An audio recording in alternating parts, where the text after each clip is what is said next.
That hair on the back of your neck feeling, when you know something isn't quite right. Maybe it happens when you hear footsteps behind you on a dark night, or when your phone rings at 2 in the morning. For Laura Sugden, the feeling came when she and her boyfriend got home from a date on January 12, 2018. When I opened the door, I had a feeling that somebody was in my house, but it wasn't a feeling that somebody was in my house, it was a feeling that he was in my house, and I'm not really sure why I felt like that. Laura Sugden and Shane Gilmer moved to the tiny hamlet of Southburn in East Yorkshire because it seemed like a quiet and peaceful place to raise Laura's daughter, Isabel. They loved their semi-detached home and even got along with their neighbor, Anthony Lawrence, who lived into the adjoining residence. Although he seemed like a bit of a loner, Lawrence was polite and occasionally walked the couple's dogs as a favor. Then things started to go downhill. 55-year-old Lawrence grew and smoked pot in his residence. Because the homes had an adjoining wall, the fumes would come through in the room of 3-year-old Isabel, triggering her asthma. Sugden complained to her landlord about the marijuana, which is illegal to grow or possess in the UK. Nothing changed. Sugden and Gilmer switched rooms with Isabel, which helped with her asthma but didn't completely solve the problem. Then on January 13, 2017, there was a more disturbing incident. And he was playing loud music till about 11:30, 11:45, and Shane decided to go around and just ask him to turn it down. At that point, Shane just went round the back. I stayed in the property because I'd never had any problems with him before. And then I heard a load of commotion outside. So I went outside and he basically had an axe and said that he was going to kill us. Though at first they tried to forget about the incident, the couple eventually called the police, who said it was their word against their neighbors. Nothing was done and Lawrence continued to act erratically. His marijuana use continued to cause issues and he became increasingly hostile. Once he even dumped a load of manure into Sugden's gardens. Over the course of a year, Sugden and Gilmer made 4 calls to the police over their neighbor's behavior. Finally, their landlord agreed to talk to Lawrence, and she was so spooked by his weird behavior that he was served with an eviction notice. Sugden and Gilmer could finally relax. What the couple didn't know is that Anthony Lawrence knew exactly who was responsible for his eviction. For the past year, he had been listening to the couple's conversations. He had attached a listening device to the adjoining wall and had been listening in on their most private moments. How did that make you feel? Sick. Yeah. To think that, there'll be a lot of conversations that me and Shane had, which, you have in the privacy of your own home that, we were completely unaware, but obviously the reporting of the cannabis to the police and the letting agent, he would have heard all that. January 12, 2018. It is 1 year to the day since the axe-waving incident, and Laura Sugden is 5 months pregnant. She and Shane Gilmer enjoy a night out at the Gino de Campos restaurant in nearby Hull. I just felt really unsettled that week. And when we went out on the Friday, I didn't really want to go. But we did. But when I came back, obviously, I noticed the mark on my carpet. When I opened the door, I had a feeling that somebody was in my house, but it wasn't a feeling that somebody was in my house, it was a feeling that he was in my house, and I'm not really sure why I felt like that, but ever since the axe incident, exactly a year to this happening, I just felt on edge. The hair on the back of her neck standing up, Laura pushes open the door to her daughter's bedroom. Luckily, the now 4-year-old Isabel is away staying with family, which probably saves her life. Because there, standing in the room, is Anthony Lawrence, and he is holding a loaded crossbow. Laura yells a warning to Shane, who is still behind her on the stairs. He pushed me back into my bedroom and pushed me onto my bed. Then he heard, obviously Shane had got to the top of the stairs by this point, so he went onto the landing to Shane. And I managed to get my telephone out of my pocket and call 999 and put my telephone back in my pocket before he came back into the room. Because Lawrence has a crossbow rather than a gun, Laura doesn't hear the weapon go off outside of the room. She has no way of knowing that her partner Shane has been shot. The crossbow bolt has gone through his right forearm and into his abdomen. It strikes both his liver and kidney before stopping in his spine. The devoted partner and father is unable to move as Lawrence reloads and follows the pregnant Sugden into her room. Lawrence is unaware that the pregnant woman has called 999, the number for emergency services in Britain. He then shot me in the head. I then got out of my side of the bed and I pulled the bolt out of my head. Why did you pull it out? I don't know. It was just an instinct to. I just pulled it out and threw it to the floor. But then he grabbed it and stuck it in your throat. He came in with a second bolt once he heard that I was moving in the bedroom, and we had a bit of a scuffle on the floor. He pushed the bolt into my neck. Sugden then tackles Lawrence and miraculously manages to overpower him while he is hampered by the empty crossbow. She runs out of the room. When she finds Gilmer lying in a pool of blood, he tells her to save herself.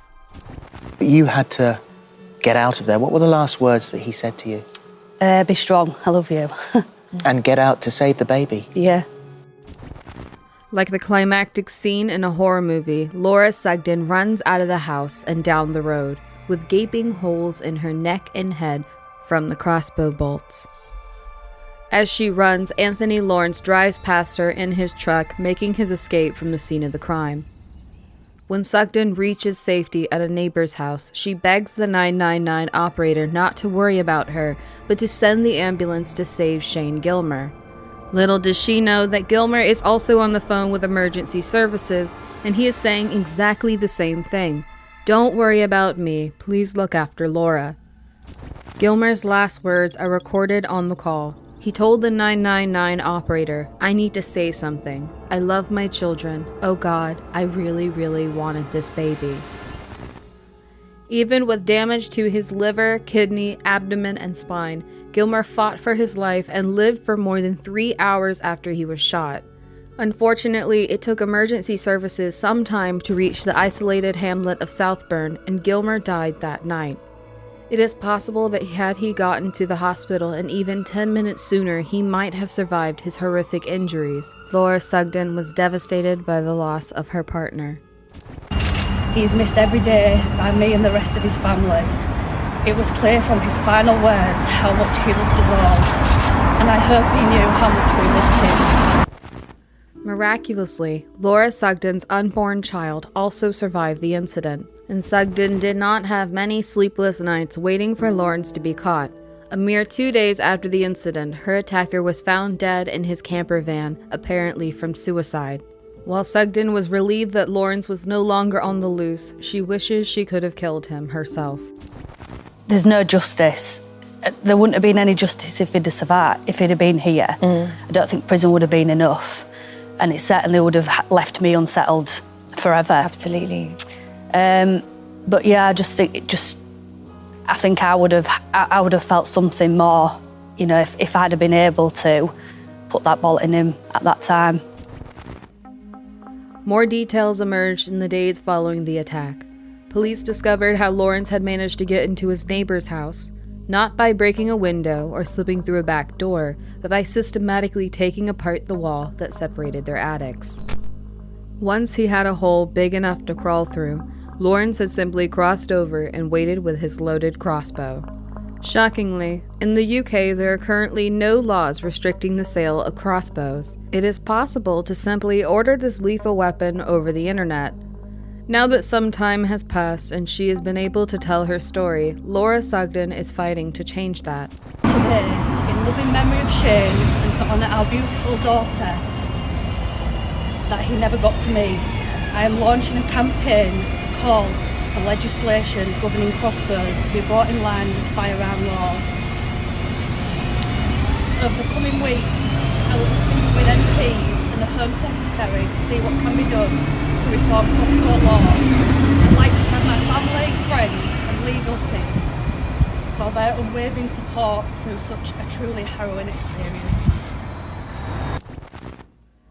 As of the time that this video was released, Laura Sugden has just started to speak publicly about her terrifying experience and the loss of her partner in the fight to regulate crossbow sales. If there is one bright spot in this story, it's that 4 months after her ordeal, Laura gave birth to a healthy girl whom she named Ella. Sugden says Ella, now 2 years old, closely resembles the father she never got to meet. Sugden describes her life as a struggle to move on after losing the love of her life, but she is determined that nobody will ever again have to experience what she went through the night that she came through her front door and her world changed forever. Ashley Young of Kalamazoo, Michigan, was a woman who had her life on track. She was beloved by friends, had a good relationship with her family, and she was on a bright career path. In the fall of 2018, the 31-year-old was enrolled in college and was also working at a call center that was connected to a bank. She had previously been employed at a care home and was well known to be kind and thoughtful to everyone she met. November 29, 2018 was supposed to be an exciting day. Ashley was about to settle down in a brand new apartment, and that day she was supposed to meet up with her mother to co-sign the paperwork. However, what should have been a beautiful day of celebration ended up being the beginning of the worst nightmare imaginable for Ashley Young's family. On November 28, 2018, Christine Young, Ashley's mother, was already concerned. She had texted Ashley that evening and she hadn't heard back from her. While many people might be flaky when it comes to answering text messages, that wasn't Ashley. Christine knew that her daughter always responded within a day, so when that evening rolled into the next morning and she still hadn't heard from Ashley, Christine started to panic. She sent her daughter a text message that told her she was planning to call the police if she didn't hear back from her soon. While she was waiting to hear back from her daughter, Christine got in contact with the last person known to be seen with her, Jared Chance. Chance was someone that was a supposed friend of Ashley's, and the two of them had made plans to go out together in Grand Rapids on the evening of the 28th. When contacted by Christine, Chance suggested that he had just spoken to Ashley and all was well, but Christine immediately suspected that Chance wasn't being honest with her. At this point, Christine went to the police to file a missing persons report, but they refused to do anything because they insisted Ashley hadn't been missing long enough. So, Christine took matters into her own hands and drove to Grand Rapids. While it was clear that Chance was hiding something from Christine, he did share that he and Ashley had gone to Mulligan's Pub and Hookah Lounge in the East Town district the night before. So, Christine headed to Mulligan's to see if she could get any answers. At Mulligan's, the manager was able to show Christine a surveillance video. The footage confirmed that her daughter was indeed at the bar with Chance the night before, but the tape didn't offer any more clues as to Ashley's whereabouts. Much later on, a final surveillance video was uncovered of Ashley and Chance at a convenience store later that night. At this point, Christine was out of avenues to explore. She remained convinced that Chance knew where Ashley was, but he wasn't giving anything up, and at the time, the police weren't doing much to help the situation.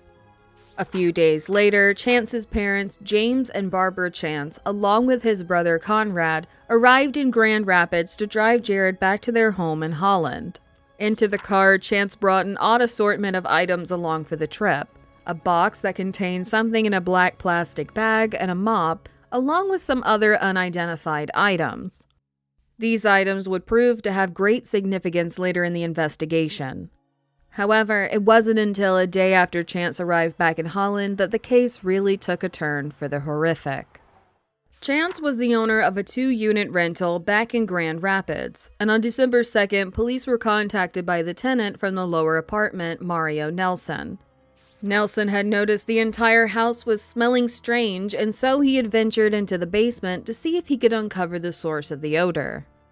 What he saw was disturbing enough that he made a call to the police department. Nelson had spotted a bloody tarp along with what appeared to be human flesh. When the police arrived, they lifted the tarp to see a truly horrific sight: a bloody torso sitting completely on its own. While they couldn't immediately confirm the torso belonged to Ashley, the gruesome discovery seemed to confirm the young family's worst fears. After police found the torso, they arrested Chance and charged him with the mutilation of a dead body and concealing a death. They conducted a search of his home where they found arms and legs in a box that was sitting on the landing outside Chance's front door. On December 5th, the police conducted a search of Chance's parents' home in Holland and made another shocking discovery. Under his parents' living room couch, they found a skill reciprocating saw that was covered in blood and human tissue. The saw was taken into evidence, and the case against Chance grows stronger. On December 7th, the Youngs get the worst news they will ever receive in their lives. The DNA test on the torso comes back positive for Ashley. While Ashley's family began the impossible task of trying to process this news, Chance's disturbed family life was being revealed. It turns out both of his parents had been aware of the fact that he had murdered and then dismembered Ashley, but had not bothered to mention it to the police. Chance and his father had even gone into a police department on December 2nd, but Chance's father insisted on an attorney, and the police didn't seem interested in questioning Chance in any great detail. It appears that he and the mystery box that he had brought into his parents' car were not of much interest. It was later revealed that the bag Chance had brought into his parents' car had contained some of Ashley's remains. On December 12th, Chance's parents, James and Barbara Chance, are both charged with perjury and being accessories after the fact. They had withheld their knowledge of Ashley's murder and had helped their son try to cover it up. An extra chilling element of this story is that James Chance is actually a retired police sergeant from Illinois. Given that he seems so unbothered by his son's crime, you can only wonder how he conducted himself when he himself was on the force. In January 2019, a probable cause affidavit was filed, and Chance was subsequently charged with open murder and 4 counts of tampering with evidence. The investigation into the crime revealed Chance's deranged personality. Multiple witnesses came forward to disclose upsetting behavior exhibited by the accused. Conrad Chance, Jared's brother, testified that in the days leading up to the murder, Jared had seemingly become obsessed with a .22 revolver, even emptying it of ammunition and aiming it at Conrad and then pulling the trigger several times.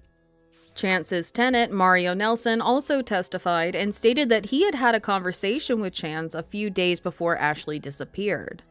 They had been talking in Jared's kitchen, and Chance had repeatedly picked up and moved around his revolver, which made Nelson increasingly uncomfortable. During this bizarre encounter, Chance had also inexplicably told his neighbor that he knew how to murder someone and get away with it.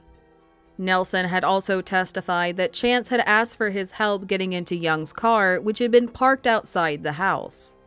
While Ashley's head, hands, and feet have never been found, bullets for the .22 revolver were found near her torso. The conclusion was drawn that Chance shot Ashley in the head and then dismembered her after she died from the wound. An autopsy confirmed that she had not died from a drug overdose or natural causes, but without the rest of her body, a conclusive cause of death was not possible. Her death was ruled a homicide by unspecified means.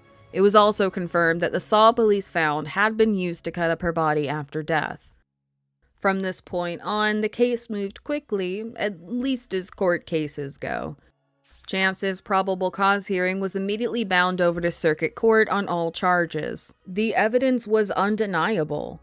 Ashley's torso, limbs, and blood found at Chance's home, his odd behavior before and after her disappearance, all of this paired with a testimony from over 100 different witnesses were what ultimately sealed Chance's fate. On October 10, 2019, a jury found Chance guilty on several counts, including second-degree murder, and Judge Mark Trusock sentenced Chance to 100 to 200 years in prison with no chance of parole until he is 130 years old. When the sentencing was read, cheers of relief were cried out in the courtroom from Ashley's friends and family who had been desperately seeking justice. Judge Trusock handed out a judgment fitting of the crime and even called Chance a very evil individual. In January 2021, an appeal court upheld Chance's sentences and conviction, which means he remains in prison. While the justice system doled out a reasonable punishment for such a heinous act, many questions remain unanswered. Why did he do it? There was never a solid explanation for why Jared Chance committed such an unthinkable crime. Had he been planning it? Was it always going to be Ashley, or was she just the unlucky person who happened to be in the wrong place at the wrong time? These are the questions that will likely never be answered, and Ashley's family will forever have to live wondering why such a bright, loving woman was taken from the world so soon. Another question that remains is why Chance's parents were so willing to cover for him. Yes, a parent's love can be unflinching, but honestly, concealing a murder is taking that unconditional love too far. Exactly how much they knew and when is still unknown, and the part they played only earned them a month in jail and a year of probation. Many felt their punishment for their part in the crime was inadequate. They didn't even have to serve their jail sentences at the same time. They were allowed staggered sentences so that one of them could always be at home to look after their other adult son. Ashley's family have never fully given up on the search for the rest of her remains. They hold out hope that they might someday recover her head, hands, and feet, so they can finally be able to put her to rest. Currently, all the family has is her ashes in a small box. The closest Christine Young can get to her daughter is now hugging that box.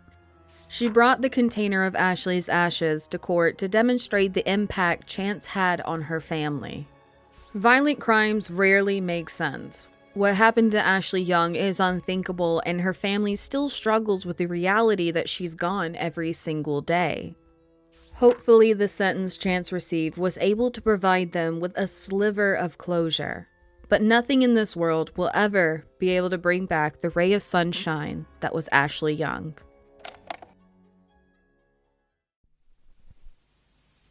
January 1999. 1 year before Y2K, the last year of the second millennium brought with it positive innovations like LimeWire, the first internet file sharing site, and the launch of the Mars Polar Lander. It was also a year marred by violence. From the murder of James Byrd Jr. by a white supremacist in Texas to the Columbine High School massacre, the final year of the second millennium was as bloody as it was hopeful. And at the start was the case of Paul Warner Powell. Please be advised the video you are about to watch contains violent content, including descriptions of sexual violence.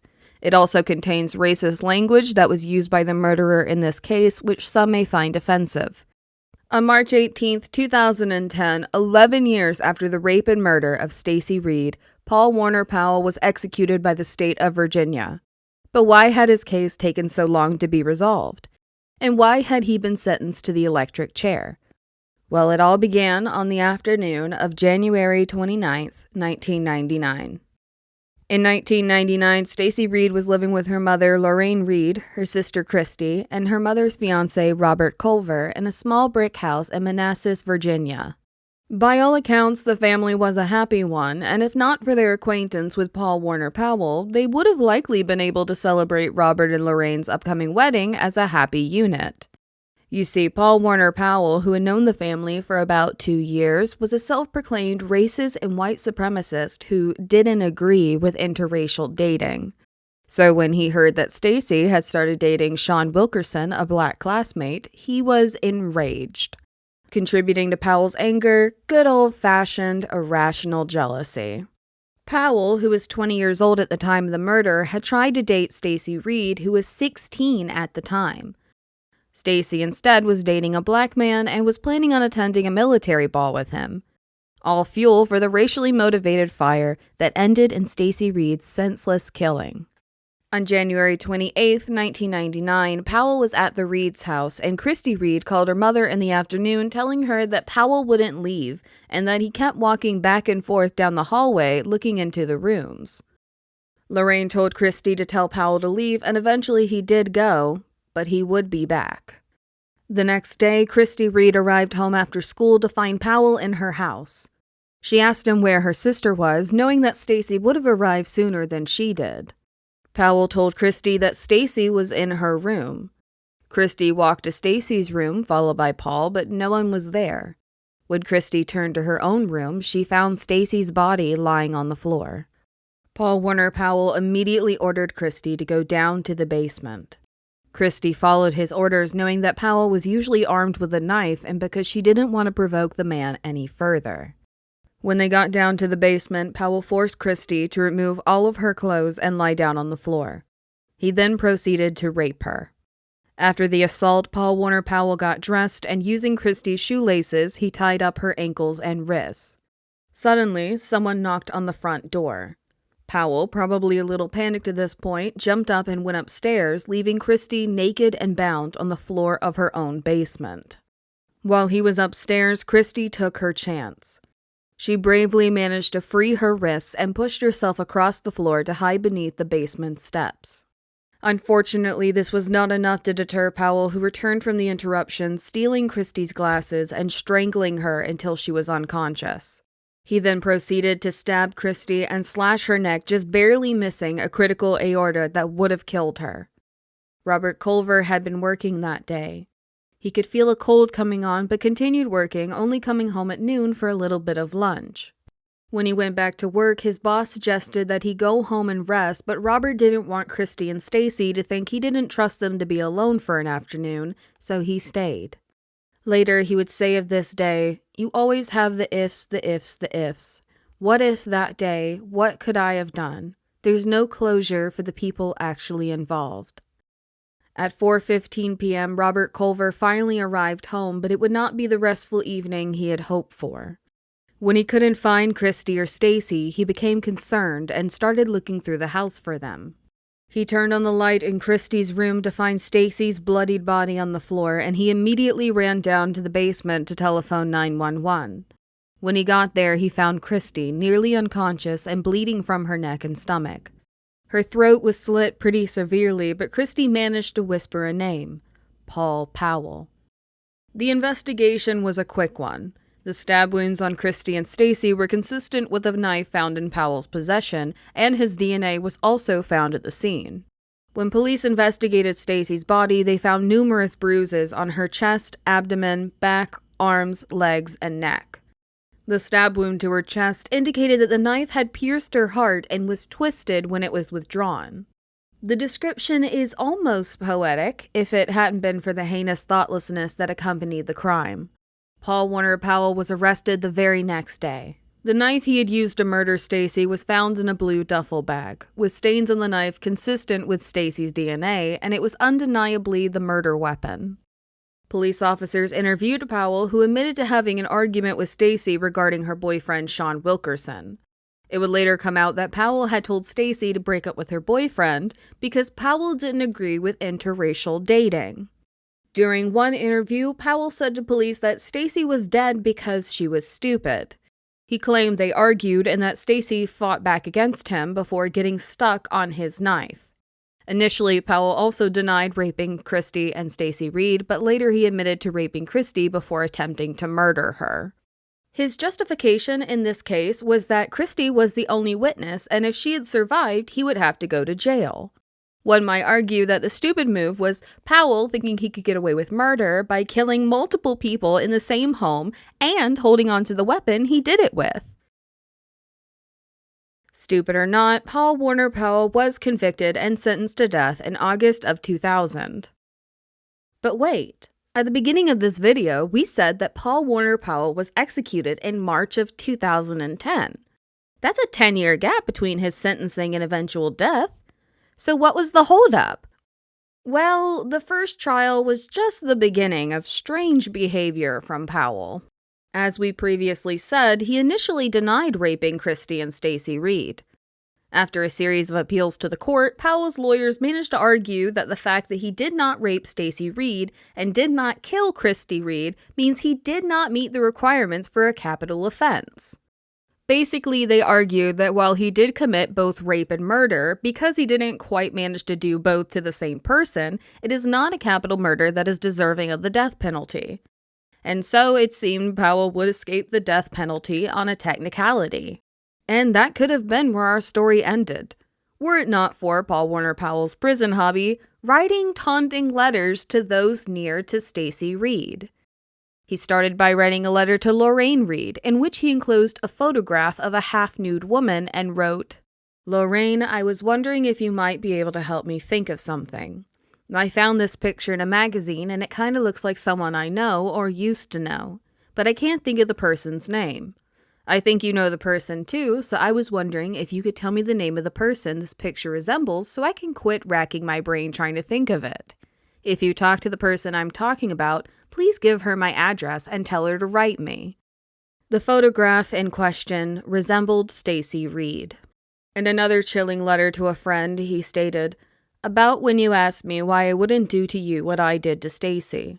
I could never hurt you because you mean so much to me.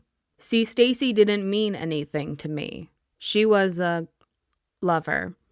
What was supposed to happen was Stacy was supposed to die and did. Christy was supposed to die, and then I was going to wait for their mom and stepdad to get home, and I was going to kill them." Powell also sent multiple letters to the prosecuting attorney, Paul Ebert, and even to the sheriff of Prince William County, of which Manassas is part of. To Ebert, he initially sent, "Fat Ebert, what's up, you fat head?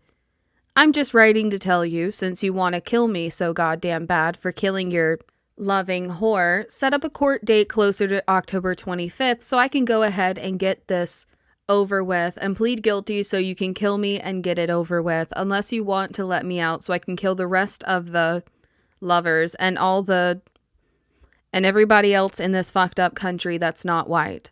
That includes you because you are a loving Jewish. I will see you in hell. Your buddy, Paul Powell. P.S. Watch your back." The second letter to Ebert proved to be his downfall.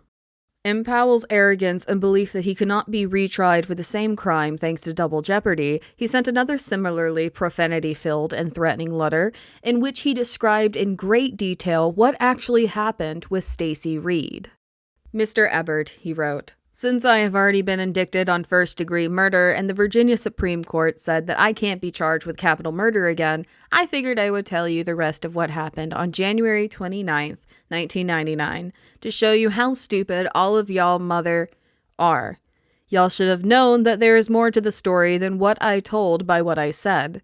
You had it in writing that I planned to kill the whole family." He goes on to describe in explicit detail how he physically attacked, raped, and finally killed Stacy Reed. Powell taunts Ebert, repeatedly writing profanity-laced insults and even writing how Ebert and investigators saved his life by up. The letter caused controversy when the prestigious writing magazine Harper's published it in full in their May 2002 issue. They titled the letter In Cold Blood, and about the publication said, "We finally decided that it was a chilling and horrible thing to read, but that on one level, it's better to let someone read it than to just describe it." As a result of Powell's arrogance, his appeal on the capital murder charge and subsequent death penalty was overturned. Towards the end of his life, he did apologize to Lorraine Reed and admitted that the murder was senseless. Lorraine believed that he really was sorry towards the end. Lorraine and Christy Reed were both present on the day of Powell's execution. In 1988, Florida waitress Peggy Carr went to the hospital with chest pains, leg pain, and numbness. She told doctors that it felt like her body was on fire. When they couldn't find a source for the mysterious pain, they told Peggy that it was all in her head. The 41-year-old lived in a mixed household with her kids, her husband Pi, and his own children from a previous marriage. Shortly after Peggy went to the hospital, her son Dwayne and stepson Travis also began feeling the mysterious symptoms. At last, doctors began to take her pain seriously. After 3 days in the hospital, the mother was feeling a bit better, but when she went home again, the symptoms abruptly worsened, sending her back to the hospital. This time, doctors noticed something new. Peggy's hair was falling out. Luckily, one of her doctors put the pieces together and the hospital tested for thallium poisoning. Thallium is an odorless, tasteless chemical once used as rat poison, but it's so toxic that it was banned by the EPA in the 70s.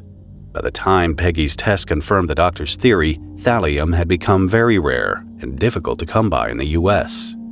Police looked to Peggy's husband as a suspect first, but Pi Carr also had the poison in his system. along with 5 of the kids. Although they all experienced symptoms, none of them got as sick as Peggy, who had 20,000 times the normal level of thallium in her system. Shortly after returning to the hospital, the 41-year-old lost the ability to speak and slipped into a coma. On March 3, 1989, 4 months after the poisoning, Peggy was taken off of life support. Her son Dwayne and stepson Travis were also in the hospital, Dwayne for 2 months and Travis for 6. Investigators continued to look into how an entire 6-person family was dosed with a rare and restricted poison. Police tested everything in and around the Carr household and found traces of the poison in Coca-Cola bottles inside the home. The FBI also identified tiny tool marks on the bottles, showing that they had been tampered with. When they asked the family who had purchased the Coke, nobody knew. Everyone had just assumed that someone else brought it home. Usually, the family bought Pepsi. The presence of thallium in the Coke explained why Peggy became so much sicker than the rest of her family. When her symptoms first appeared, she had tried to settle her stomach by drinking even more of the carbonated beverage. The Coca-Cola company hadn't received any other reports of their product being tampered with, so investigators knew this was a targeted attack. Police canvassed the neighbors. Of the 50 people they interviewed, nobody could think of a reason that the Carrs would have been poisoned, except the family's next-door neighbor, a man named George Trepal. When police asked Trepal why anyone would want to poison Peggy, he promptly replied, "Someone must have wanted them to move out of the neighborhood." Trepal's tone struck the police as odd. When investigators asked newly widowed Pye about his neighbor, they unearthed a long history of animosity. The Carrs lived in a rural neighborhood in Alturas, Florida, without many close neighbors and lots of distance between houses. However, they still had run-ins with George Trepal and his wife, Diana. Diana frequently complained about the noise from the Carr household. The family had barking dogs and 2 rambunctious teens who liked to ride their four-wheelers across neighboring properties. In March 1988, a year before Peggy died, George complained to a local zoning board that Pye was building a living space for his daughter and granddaughter in the garage without a permit. Pye was fined. In July of the same year, he got an anonymous letter in the mail. It was typewritten on a post-it and read, "You and your so-called family have 2 weeks to move out of Florida, or else you all die. This is no joke." Pye shrugged the note off as a prank. Then, in October, Diana came over and screamed at the family about their music being too loud. When the family ignored her shouting, Diana allegedly screamed, "You won't get away with this. This isn't over." 2 days after that encounter, Peggy Carr was poisoned. Once they knew about the escalating run-ins with neighbors, police began digging into the Trepals' background. They learned that the couple was highly intelligent and members of Mensa, a group that requires its members' IQs to be in the top 2% of the population. Although Diana had a background in chemistry, police focused their investigation more on George. He fit the profile the FBI put together, an extremely intelligent white male who was outwardly passive and avoided direct confrontations. George had told the police that he wasn't home during the daytime and had no access to the Carr's home, but that was untrue. George also told police that he had never heard of thallium, but police found that he had been arrested in the 70s for running a meth lab. One of the ingredients he had used to cook meth? Thallium. During their spare time, George and Diana ran murder mystery weekends through Mensa. These weekends involved the two of them staging homicides and inviting their guests to try and solve the mystery. A month after Peggy died of thallium poisoning, George wrote the following in an information package given to his murder mystery guests. When a death threat appears on the doorstep, prudent people throw out all their food and watch what they eat. Hardly anyone dies from magic. Most items on the doorstep are just a neighbor's way of saying, "I don't like you. Move or else." Detective Susan Gorick of the Polk County Sheriff's Department went undercover to try to get more information from George. Gorick joined the suspect's Mensa group, pretending to be in the middle of a divorce and looking for friends. She managed to befriend George. Gork later reported that every conversation she had with the suspect affirmed her belief that he was guilty. But for months, she could only find circumstantial evidence. At one point, George told Gork that she should poison her husband to get what she wanted in her divorce. He also said to her that he had a history of dosing friends and strangers with hallucinogens as a prank. Once, the undercover investigator saw an Agatha Christie novel titled The Pale Horse in George's home. In that book, the murderer kills his victim using thallium. Gork also learned that George's home wine setup included a device to recap bottles. The case finally broke when Diana got a new job in Florida. The couple decided to move, and Gork offered to rent the Trepalls' house when they were gone. As soon as she had the keys, police searched the house. Among other secret rooms, they found a soundproof room in the basement of the Sebring home and equipment for use in torture and bondage. The rooms were searched and tested for blood and other bodily fluids, but none were detected. However, they had seemingly just been completed. Along with a wide variety of other chemicals, they found what they were looking for: a bottle containing thallium in the garage. Oh yeah, somebody got poisoned next door. Said who was it? That might not be a lot to you, but it's a lot to me. Oh. Oh well, sorry. They said they never caught the person that did it, and it really frightened me. How fast can you got me? It seems that they were really interested in me. I really don't know what's going on. Something just isn't falling in place here. I hope I'm not a prime suspect. That could be Nancy. Yeah, I would imagine. Police finally arrested George Trepal. Diana was livid and had to be restrained, but George himself was relatively calm. In their search of the couple's new house, police found a binder titled General Poison Guide. The photocopied pages inside included information on the use of thallium as a poison. They were covered in George's fingerprints. He was charged with 15 counts, including the murder of Peggy Carr, the attempted murder of her husband and children, poisoning food or water, and product tampering. The accused lawyers pointed out that the evidence in the case was purely circumstantial. They even went so far as to point out that Diana could have carried out the thallium poisoning. She also hated the neighbors and had equal access to the poison. But in the end, the evidence, though circumstantial, was overwhelming enough that the jury found George Trepal guilty on all 15 counts. He was sentenced to death in 1991. Trepal has maintained his innocence for 30 years. Defenders maintain that the evidence against him was too circumstantial to warrant an execution. They also find it suspicious that police conveniently found poison in their lead suspect's garage after pursuing him relentlessly for over a year. Others maintain that Trepal's unique knowledge and experience with thallium, which is generally rare, can't possibly be a coincidence. To them, based on this evidence, the jury's decision made sense. And especially when it was combined with the Trepal's passion for poisons, his intense dislike of the neighbors, which matched the death threat he made against the Carrs, the uncommon bottle recapping tool, and his eerie statements to his murder mystery companions. Despite receiving the death penalty, Trepal is still in prison. On September 22, 2006, 16-year-old Cassie Jo Stoddart was staying at her aunt and uncle's house. She was house-sitting for the weekend, looking after the family dogs.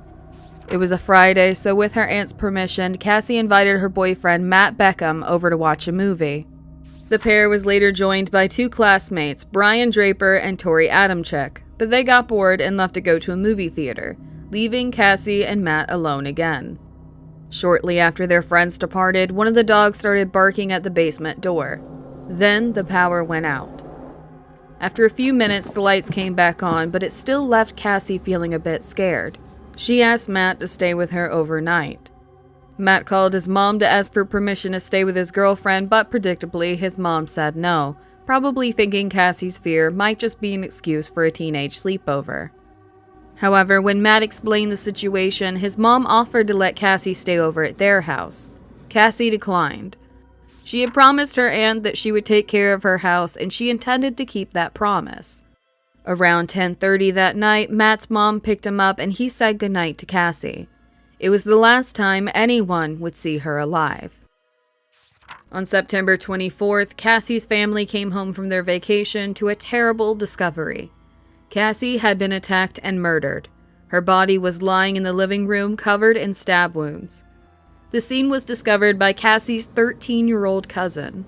There were no items missing from the house, which ruled out a burglary. Cassie had not been raped, and Cassie's friends and family were at a loss as to who would want to harm her. She wasn't the type to have enemies. She was confident, outgoing, and had a reputation as a kind and sweet girl. Police started by investigating Cassie's boyfriend, Matt. He had been the last one to see her alive, and romantic partners are often the perpetrators in violent attacks. Worse, when Matt heard the news of Cassie's death, he appeared to have no reaction at all. But Matt's alibi was solid.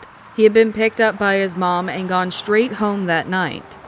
His behavior before her body was discovered was unremarkable, though he had repeatedly tried to call Cassie and had expressed worry that she wasn't answering his calls or texts. Police were quickly forced to conclude that Matt was not a strong suspect and that his lack of reaction to the news of the murder was evidence of nothing more than extreme shock. So the police turned to the only two other people to have seen Cassie Jo Stodar alive that night: her two friends, Brian Draper and Tori Adamczyk. Neither of the boys were particularly popular at school, but they had bonded over a shared love of pop culture and horror movies. They were good friends with Matt and both had crushes on Cassie in the past. Draper and Adamczyk were often seen roaming the school with a video camera and told friends they were working on a horror movie. Their footage included video of Cassie. Hey, look, it's Cassie. Hey, look, I don't know. Hello, Cassie. I'm getting you on tape, okay? Say hi, please. Hi. Okay, see ya. When Draper and Adamczyk were asked to account for their whereabouts that night, they told police that they had left Cassie's house and gone to see the movie Pulse at a local theater. However, when police asked Draper what the movie was about, he couldn't tell them a single thing about the plot. Neither could Adamczyk. To be fair, Pulse has 11% on Rotten Tomatoes and has presumably been forgotten by everybody but a filled with regret Kristen Bell. But in our case, it's been 14 years, not a few days. On September 27, 2006, Brian Draper cracked. He told investigators that he had been witness to Cassie's murder. Specifically, he said that his best friend, Tori Adamczyk, killed Cassie as Draper watched, an unwilling observer. Tori Adamczyk, hearing this story, was quick to confess as well. Except in his case, he claimed that it was Draper that had committed the crime, while Adamczyk was the unwilling observer. From this point on in this story, I'm going to be a lot ruder than I usually am. I'm going to call these two teenage dum-dums a lot of rude names. You know, pint-sized perverts, wannabe psychos, dickless wonders, etc. Stick with me here, there's a reason for it. We found our victim, and sad as it may be, she's our friend. But you know what? We all have to make sacrifices. Our first victim is going to be Cassie Stodar. She's going to be alone in a big, dark house out in the middle of nowhere. How perfect can you get? I mean, like, holy shit, dude. I'm horny just thinking about it. Hell yeah. On the night of Cassie's murder, these two shit goblins had gone over to Cassie's and hung out with her and Matt. While there, they unlocked a back door for themselves. When they claimed to be going to the movie theater, they actually doubled back around the house and hid in the basement. There, they pulled on masks and gloves and turned off the breaker. The plan was to lure Cassie down to the basement, but neither she nor Matt made an appearance. They turned the lights back on and waited some more. Killing Cassie wasn't about revenge or anger for some particular slight. For some time now, Draper and Adamczyk, or Turd Burglar 1 and Turd Burglar 2 as I like to call them, had been planning to murder someone. Cassie just happened to be the unlucky one out of many possibilities. How do we know this? They recorded themselves planning it. September 22nd, 2006. We're skipping our 4th hour. We're writing our plan right now. I'm telling Cassie's family, but she had number 1. We have to stick with the plan. And she's perfect, so she's gonna die. Draper and Adamczyk had actually identified up to 8 potential victims before Cassie. But every time they had shown up at a potential crime scene, they had found their intended targets had family home with them. Transcripts of their many videotapes show 2 boys obsessed with the idea of being famous serial killers. In transcripts released by the court, these obsessions become painfully clear. We'll find out if she has friends over, if she's going to be alone in a big dark house out in the middle of nowhere. How perfect can you get? I mean, like, holy shit, dude. I'm horny just thinking about it. We're gonna go down in history. We're gonna be just like Scream, except real life terms. That sounds good, baby. We're gonna be murderers, like, let's see, Ted Bundy, like the Hillside Strangler. No, the Zodiac Killer. These people were more amateurs compared to what we're going to be. We're gonna be more of higher sources of Ed Gein. First of all, Ed Gein got caught, you abominable pickleheads. Second of all, you aren't dark, disturbed geniuses. You didn't even think to look up the plot of your Alibi movie. Anyway, after hiding in the basement for some time, waiting for Cassie to come down, Draper and Adamczyk finally gave up on their plan and went upstairs. They stabbed Cassie 30 times. 12 of those wounds were later identified as being potentially fatal. The murder was recorded on videotape, as was this conversation in the car afterwards. I just killed Cassie. We just left her house. This is not a fucking joke. I'm shaking. I stabbed her in the throat and I saw her lifeless body just disappear. Dude, I just killed Cassie. Oh, fuck. That felt like fucking real. I mean, it went by so fast. Shut the fuck up. We gotta get our act straight. Okay. This video, along with many others, proved to be the boys' undoing, though both turned on each other in an effort to save themselves. Draper told investigators that Adamczyk was the one who stabbed Cassie. He eventually changed his story to admit that he had participated, but only when Adamczyk forced him into doing so. Adamczyk, on the other hand, claimed that the whole thing was Draper's idea and that he just thought they were just making a movie. I seriously doubt either of these stories would have worked on the cops, even if these 2 insecure chowderheads from hell had not recorded themselves planning and confessing to the crime. Stab wounds on Cassie's body indicated 2 different murder weapons, and Draper guided police to a stash of evidence that included knives, masks, and gloves. The boys had attempted to burn the evidence, but sucked even in this area of their lives. DNA was still found on the knives and masks. Both of these illiterate dingleberries were charged with first-degree murder and conspiracy to commit first-degree murder. Their defenses mainly consisted of blaming each other. Draper's lawyer claimed that the police were at fault because they hadn't kept looking for other suspects after finding Draper and Adamczyk, which is like, yeah, duh, if I found video evidence of the murderers planning the crime and then they confessed to it, I'd stop looking too.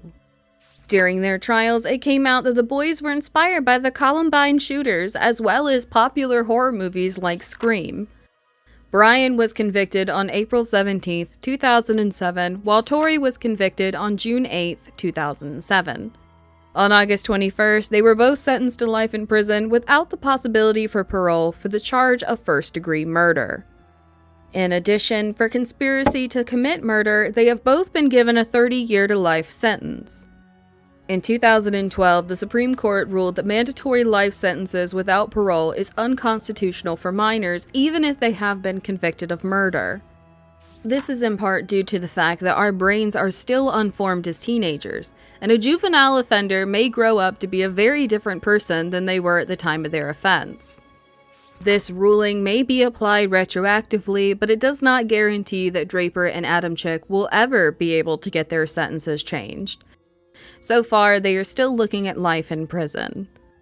Cassie Jo Stoddart died a terrible, unfair death at the hands of two acne-riddled hobgoblins who claimed to be her friends.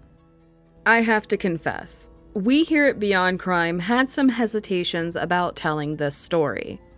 After all, Brian Draper and Tori Adamczyk wanted fame. They liked the idea of being known, as they said in one of their videos, as sick psychopaths. They wanted to be talked about with horrified fascination. So, in the name of Cassie Jo Stoddart, who died far too young and far too violently, please join me in denying her killers the pleasure of that kind of fame. Don't call them psychopaths or twisted or even murderers. Join me and call them what they really are. Idiots, losers, posers, freaks. Most of all, they are posers. You aren't cool, guys. You aren't even really that interesting. And that's all the time we're willing to give you. We bought a house! You bought a house? Yeah, it's yours. You bought us a house? We're talking about our life update. Oh yeah, guys, we bought a house. Yeah! So, you've bought a house. Congratulations. If you're like me and you lie awake at night getting freaked out by a shadow from your spookiest houseplant, you might think that the worst thing that could happen next would be for it to turn out that your new place is haunted.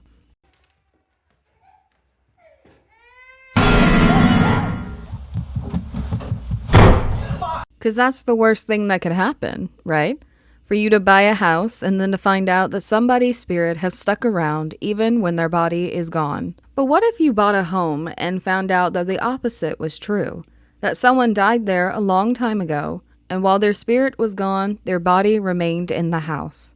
That's what happened in 1999 when the remains of a young pregnant woman was found in a recently sold home. Her body had been in the crawl space for more than 30 years.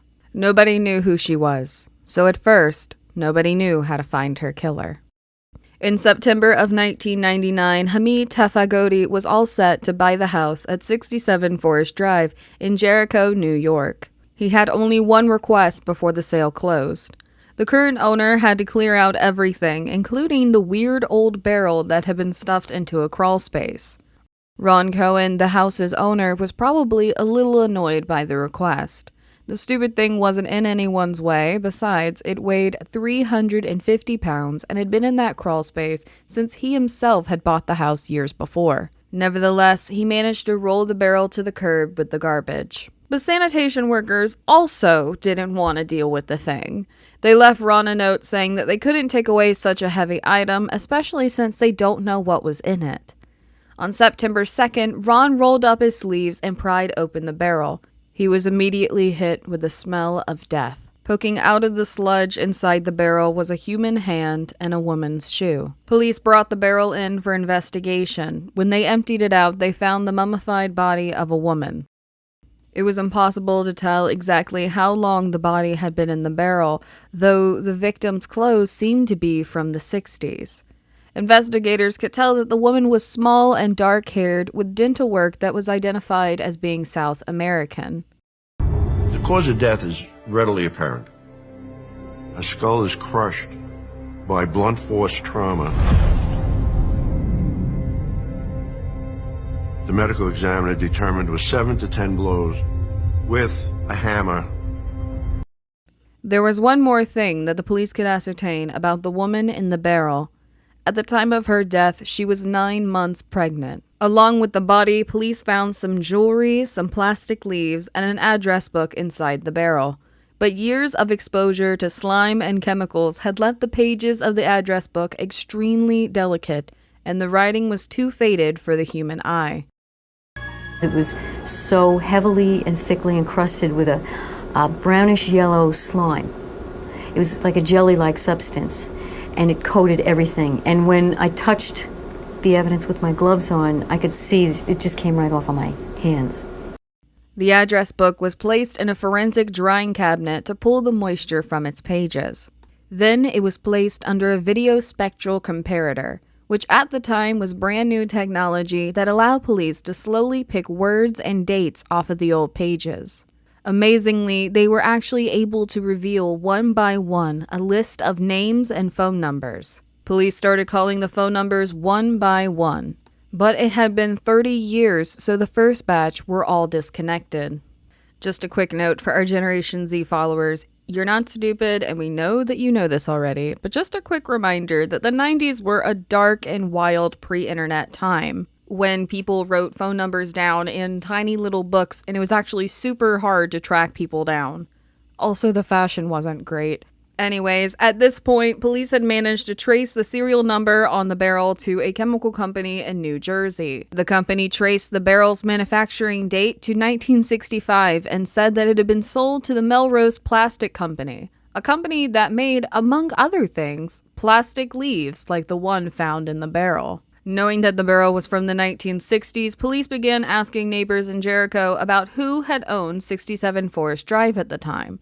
Neighbors said that the house had been owned by Howard Elkins, a well-off family man. They recalled that he was cordial and charming with a wife and 3 kids.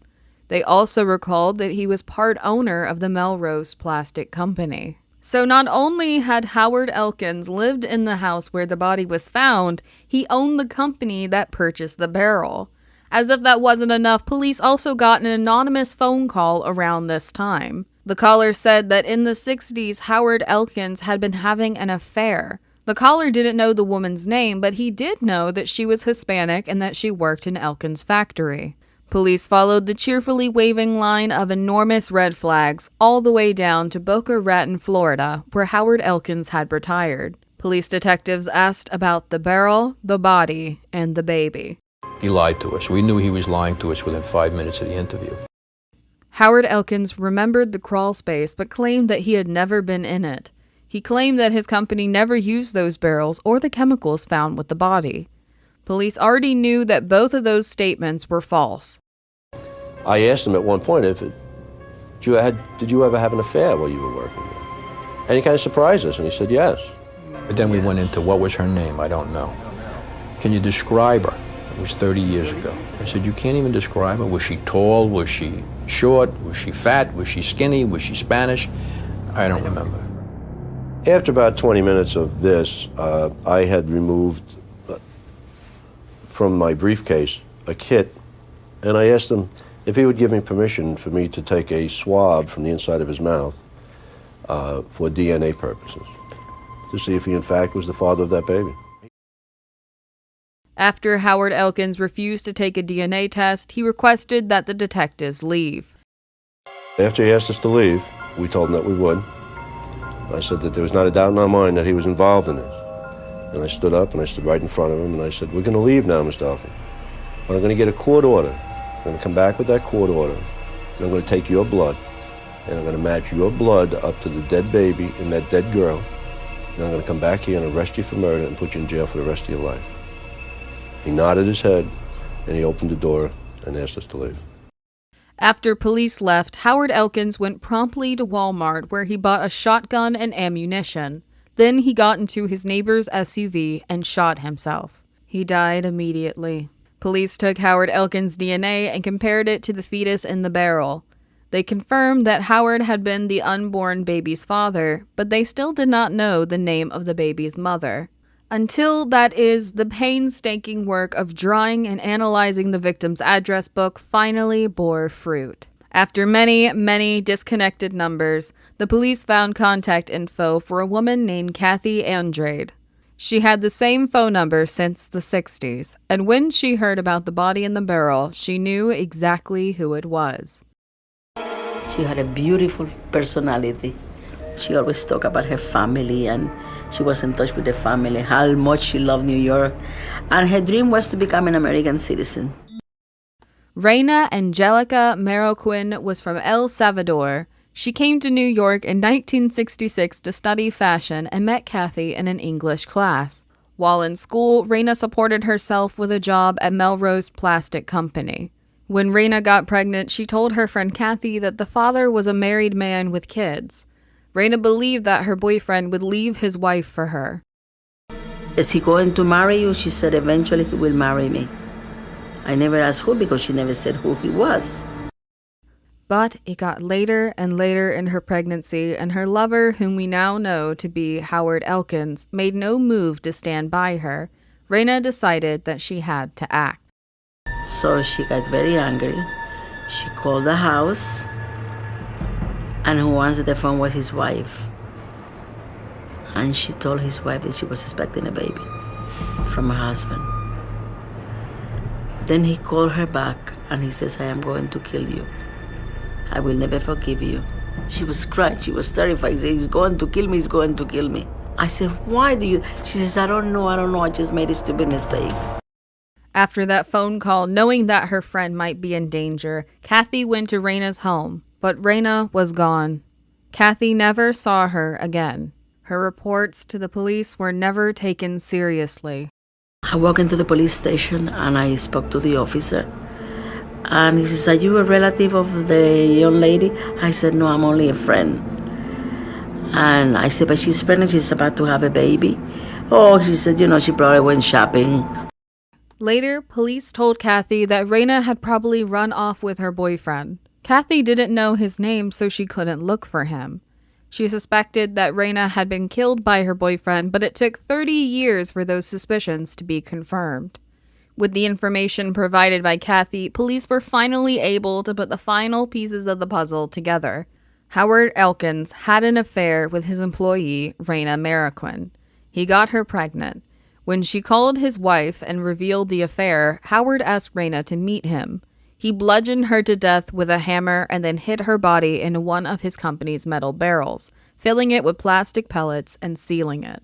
At the time, Howard owned a boat, and police theorized that he might have planned to dump the barrel in the ocean. However, at that point, he probably discovered that the barrel had become too heavy to dispose of single-handedly. So he instead rolled it into the crawl space of his house.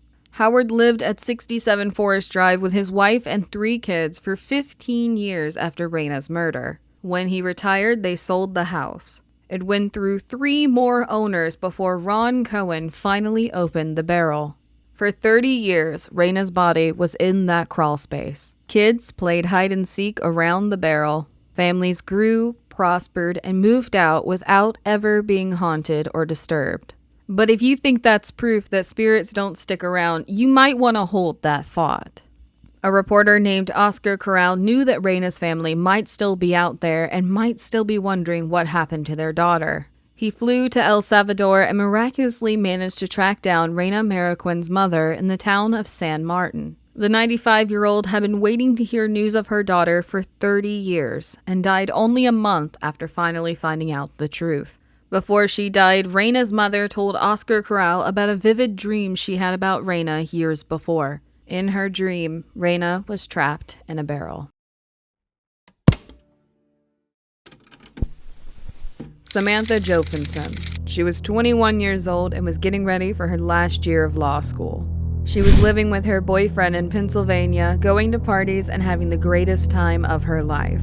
Samantha was going to be a lawyer that her parents would be proud of. She spoke with her dad almost every day, and he would tell her how proud he was to be her father.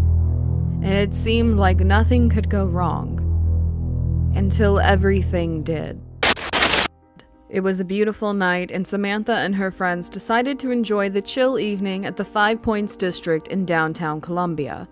After a perfect evening of drinks, laughter, and enjoyment, Samantha decided it was time to go home. She checked her mobile phone, and seeing that it was 2 a.m. in the morning, she figured that the safest transportation at this time was to get an Uber. At exactly 2:09 a.m., Samantha stood outside the Bird Dog Bar, waiting for her Uber to pull up. Almost immediately, a black Chevrolet pulled up beside her, and Samantha proceeded to enter the vehicle. Everything seemed normal, according to plan, until she realized 2 things. 1, this was not her Uber driver. And 2, the driver, Nathaniel Rowland, had activated the child locks in the car and had trapped Samantha inside. As soon as Rowland turned his head to face Samantha, she immediately knew that something was wrong. The next day, Samantha's roommates became worried. It had been more than half a day since they had seen or heard from her.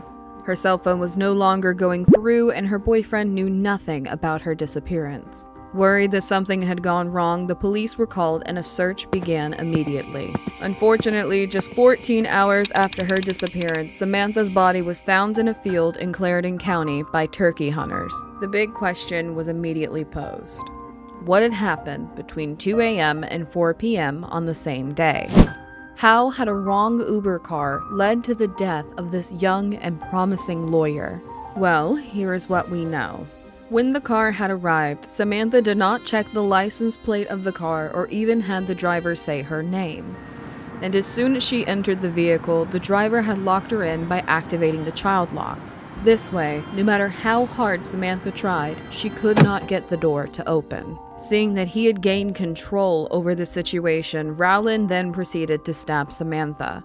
With a two-handed knife, Rowland would stab Samantha over 120 times in several parts of her body. But despite how much blood that she had lost, Samantha refused to give up. She fought against Rowland with every strength she had that one of the strikes went through her right hand. But Rowland was not giving up either. He struggled with Samantha and even stabbed her so badly in her head that one of the strikes went through her skull. He then would stab her in the face, shoulder, leg, lung, feet, back, torso, and neck until Samantha died in his car. According to authorities, it had all happened in less than 10 to 20 minutes. Later on, the pathologist who conducted an autopsy on Samantha's body would admit that she could not have survived as the extent of her blood loss was unimaginable. Naturally, the human body has over 4 liters of blood. But when her body was found, only 1.3 tablespoons of blood remained. Samantha's death raised so many questions. Why did Rowland murder her with such passion? Who was he and why was he there at just the right time?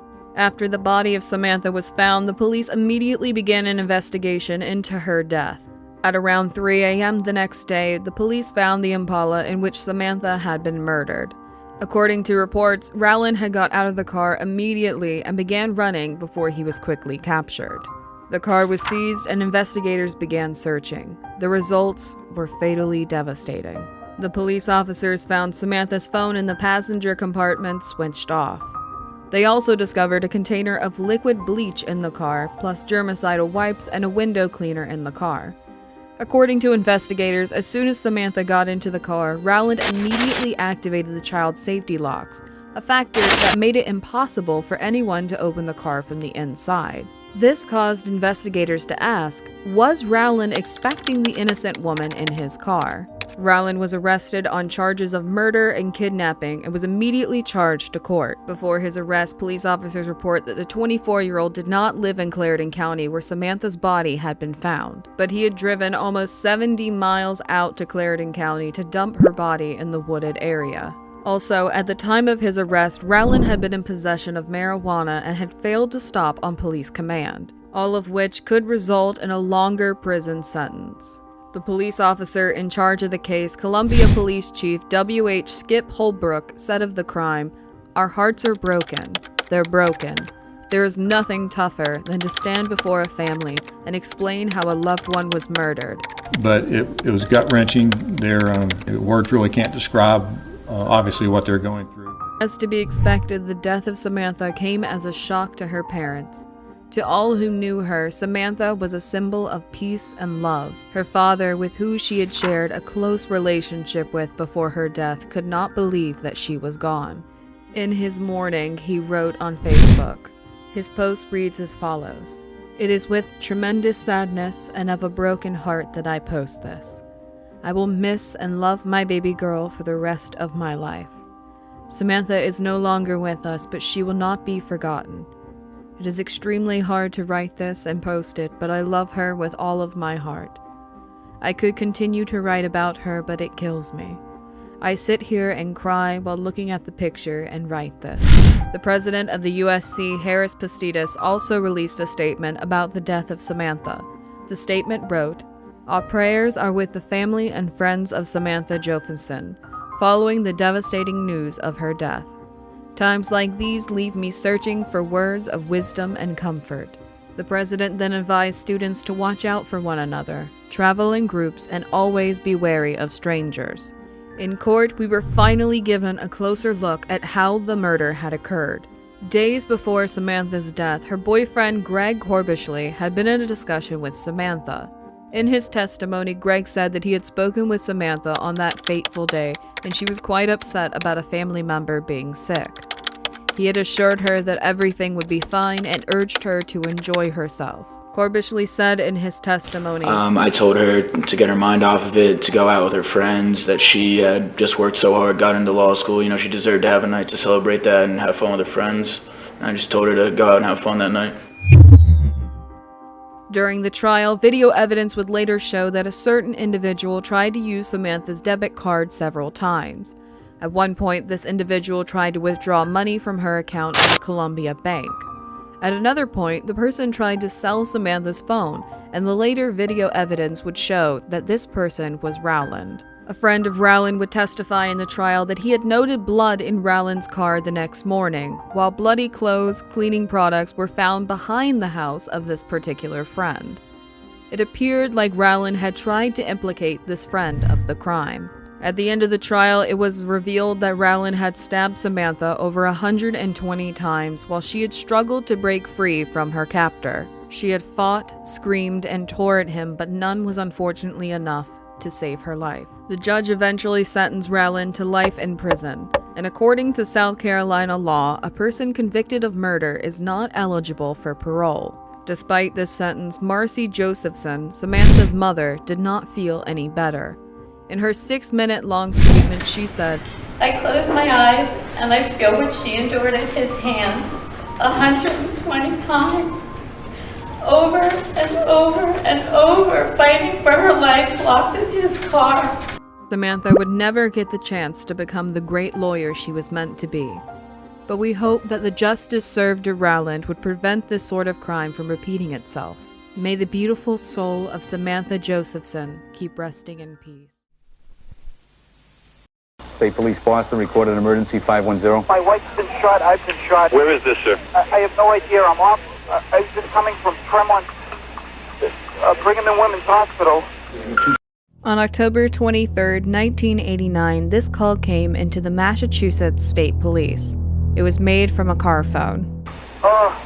Where are you right now, sir? Can you indicate to me? No, I don't know. He made us go to an abandoned area. Okay, sir. Can you see out the windows? Can you tell me where you are, please? No. I don't know. I don't see any signs. Oh, God. Are you near Brigham and Women's Hospital? No, we went straight through. What kind of car do you have, sir? Pardon me? What kind of vehicle do you have? Charles Stewart, the man on the phone, had been shot in the stomach. Disoriented and losing blood, he was unable to tell the police which street he was on. Are you in the city of Boston, though? Yes. Can you give me any indication where you might be? Any buildings? No. Okay, has your wife been shot as well? Yes.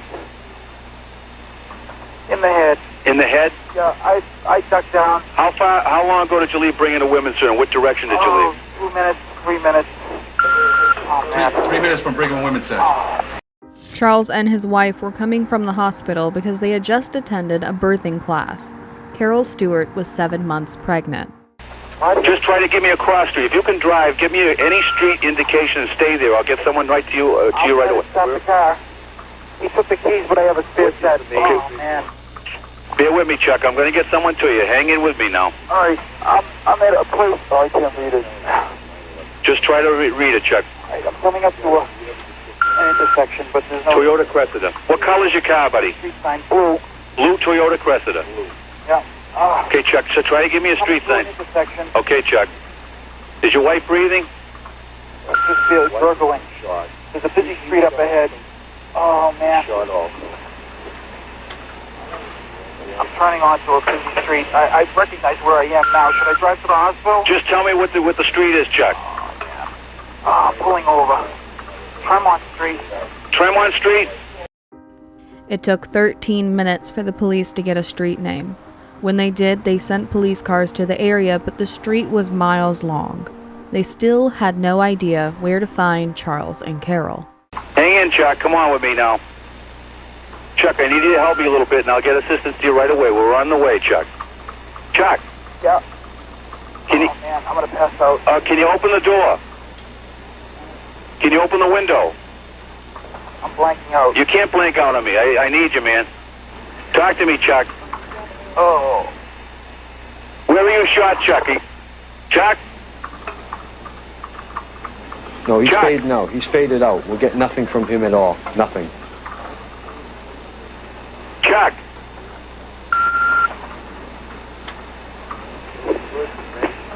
Chuck.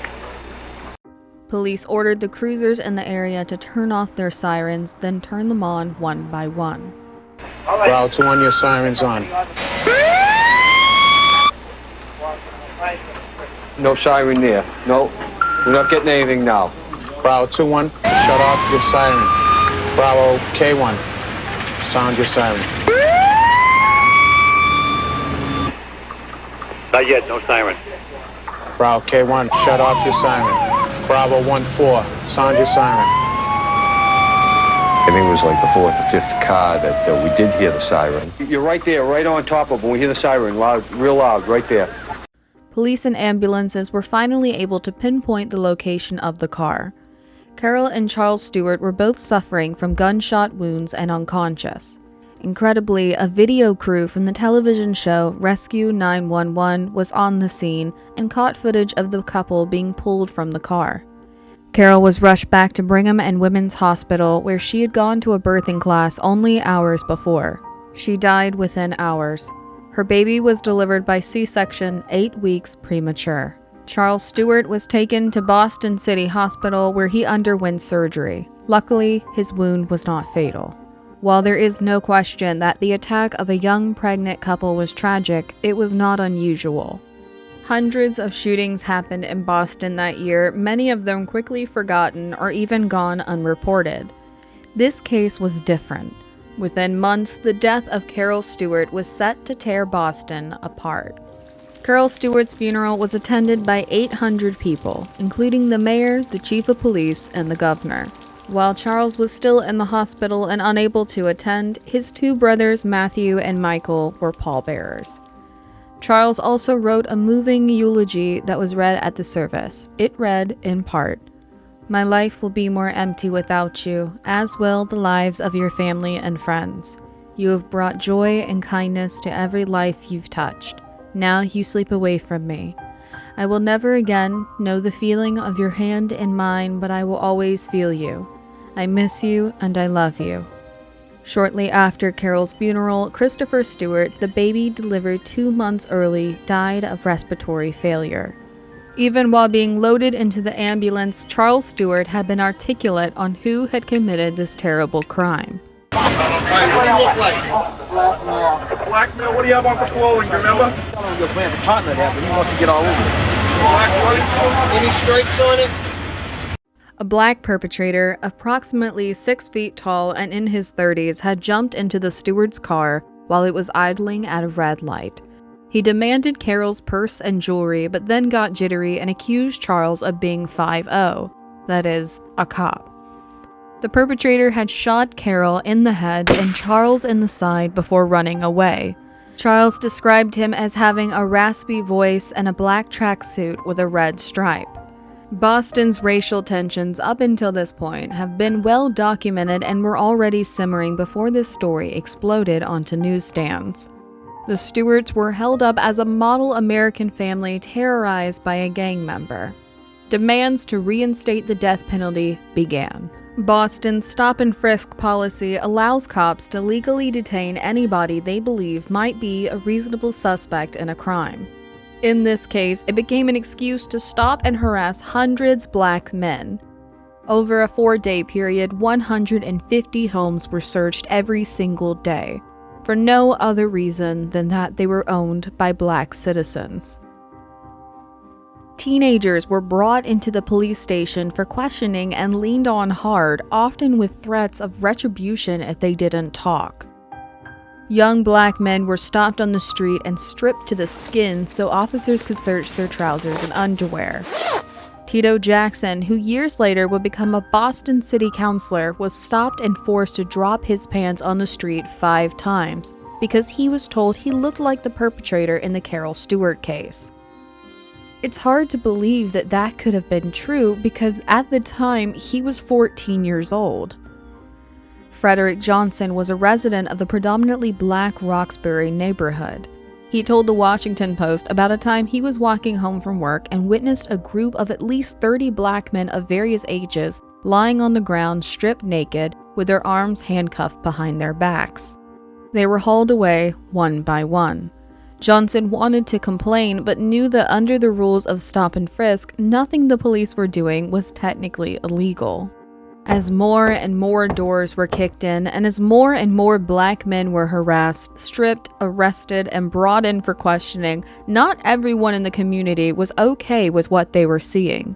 City Councilor David Scondras said at the time, "You can't help but wonder if what you're watching is a class situation, that it's all right for the poor to put up with an enormous amount of shootings and killings, but presumably if you're a white, upper income, and suburban, maybe that changes things. That's sad." Police arrested 2 different suspects for the murder of Carol Stewart. The first was never identified before being released. The second was arrested because he was found living in an abandoned building with a black tracksuit soaking in the sink, no red stripe, and no other evidence. Such was the hysteria around the case that this suspect, Alan Swanson, was kept apart from other prisoners in case they attacked him. He did not eat in prison because the guards spat in his food. He struggled to sleep as they ran truncheons over his cell doors to keep him awake. Nevertheless, with no actual evidence available, he was eventually released.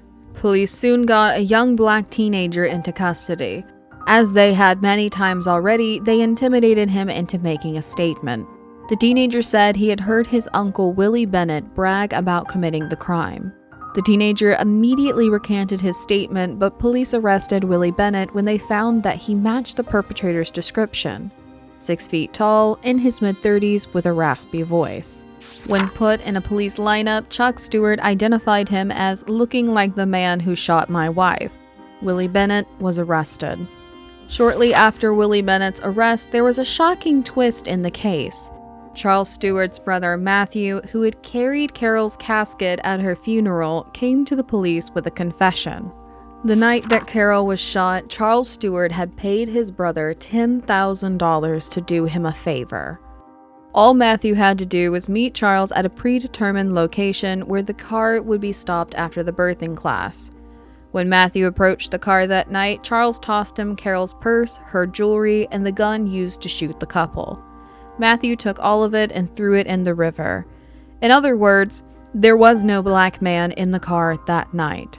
Charles Stewart had made a plan ahead of time to kill his wife. He shot himself in the side in order to cover up the crime and paid his brother to destroy the evidence. The 13 minutes that it took Charles Stewart to tell the 911 dispatchers where he was located was not the result of blood loss or trauma. He was waiting to make sure his wife would die. Matthew said that he wasn't able to keep quiet after learning that Willie Bennett, an innocent man, was going to prison for the crime. What he's told me was that he found it difficult to believe that his brother had been robbed by the person subsequently charged on Mission Hill that evening when the items claimed to have been taken in the robbery were in the bag, which was tossed to him by his brother Chuck on the evening of October 23rd, 1989. Just hours after his brother went to the police, Stewart's new car, purchased with his wife's life insurance payout, was found abandoned at the Tobin Bridge. A note inside the car read in part, "My life has been nothing but a battle for the last 4 months. Whatever this new accusation is, it has beaten me. I've been sapped of my strength." The body of Charles Stewart was soon fished from the Mystic River. After his death, police began to truly investigate Charles Stewart for the first time. They found that he had taken out several life insurance policies on Carol shortly before her death. He had also been caught on camera in a jewelry store buying a gift for a secret girlfriend. It was also revealed that Charles asked another one of his brothers, Michael, who also carried Carol's casket at the funeral, for help killing his wife mere weeks before the murder. Michael later explained that he didn't think his brother had been serious. On January 12th, in front of a grand jury, a close friend of Charles named David McLean recalled a dinner that he had had with Charles a month before Carol's death. As they ate at a restaurant, Charles told David that his wife seemed to have the upper hand in the marriage and had refused to get an abortion. Charles was unhappy about the baby and was worried that Carol wouldn't go back to work after the birth, leaving them with less income. McLean claims that Charles then asked for help killing his wife, making him at least the third person that Charles had approached for help in the murder. Criticism of the investigation and the aggressive racial profiling carried out by police was swift. The case did not go forward in the manner that it should. They were too preoccupied with the story that Charles Stewart gave, which is now a total fabrication, and because of that, hundreds of black males were harassed. Chuck Turner, a community organizer, told Jet magazine, "Black people in particular have to look at it and wonder, what hope do we have for justice in a country that took this man's lie and made him and his family a symbol of national mourning?" The Attorney General's office was brought in to investigate allegations that during the Carol Stewart case, police officers coerced witness statements and performed illegal searches. The most disturbing findings are those of public strip searches. There is no excuse for forcing young men to lower their trousers or for a police officer to search inside their underwear on public streets and hallways. That practice must be condemned in the strongest possible terms. In April 2000, Willie Bennett told the Boston Globe that the Stewart case still haunts him. He stated, "I don't trust anybody. I barely trust myself. The police falsely pinned a crime on me once and they can do it again. I have no faith in the law enforcement and I don't like cops. Nothing has changed. You still have the same racist cops on the police force." If there is one bright spot in this story, it is the fact that in 1990, Carol Stewart's parents established the Carol DeMatteis Stewart Foundation on behalf of their beloved daughter. For 25 years, the foundation financed college students from Mission Hill, one of the neighborhoods most heavily terrorized by police during the investigation. She was truly the brightest of lights in our lives, a light that never go out in our minds. She will always and forever be with us. Mere words cannot express the terrible emptiness we feel or how much we miss her now. We pray that God has taken her and our beloved grandson Christopher into his embrace in heaven, where they will be safe and happy with him until the time we will join them. In Boston, it is still legal for police to stop and search citizens without any evidence of wrongdoing. In 2019, black residents make up only 25% of the city's population, and they were the target of 69% of the city's stop and frisks.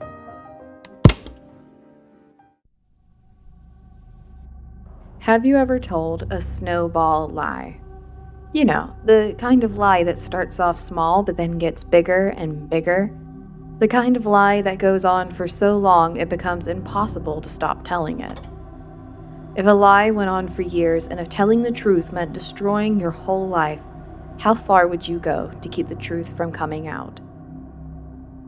On the morning of Monday, January 11th, 1993, a house caught fire in the French town of Pueville-Saint-Mouins. Firefights dragged out the unconscious form of Jean-Claude Ramond, a respected doctor who worked at the World Health Organization. Unfortunately, his wife and 2 children did not make it out alive. Ramond's parents were discovered dead that very same day, shot to death in their own home. Police began to theorize that Ramond had connections to high-level crime. They began to look into his past to find potential enemies, someone who hated him badly enough to butcher his entire family. What they found instead was a lie that went back 18 years. Jean-Claude Ramond had a relatively happy childhood. He grew up with 2 loving parents on a farm in rural France. His father was a local timber manager, and his mother was an affectionate homemaker who was often ill. Jean-Claude later said that his family taught him not to lie, but on the other hand, his mother's shaky health made him worry that any disappointing or traumatic news might lead to her death. He grew up trying to keep these values in balance. Don't lie, but don't say anything upsetting either. Jean-Claude only shared his worries and troubles with the family dog. If you're thinking, aw, a dog lover, how bad could he be? Just hold that thought. Hold it tight. Jean-Claude went to prep school where for the first time he saw the kind of high-flying lifestyle enjoyed by the wealthier classes. Some theorize that seeing the wealthy parents of his friends is what inspired Jean-Claude to pursue a medical degree. He wanted the lifestyle of a respected doctor, in spite of the fact that he didn't actually like the idea of touching sick people. In 1971, Jean-Claude finished his baccalaureate program.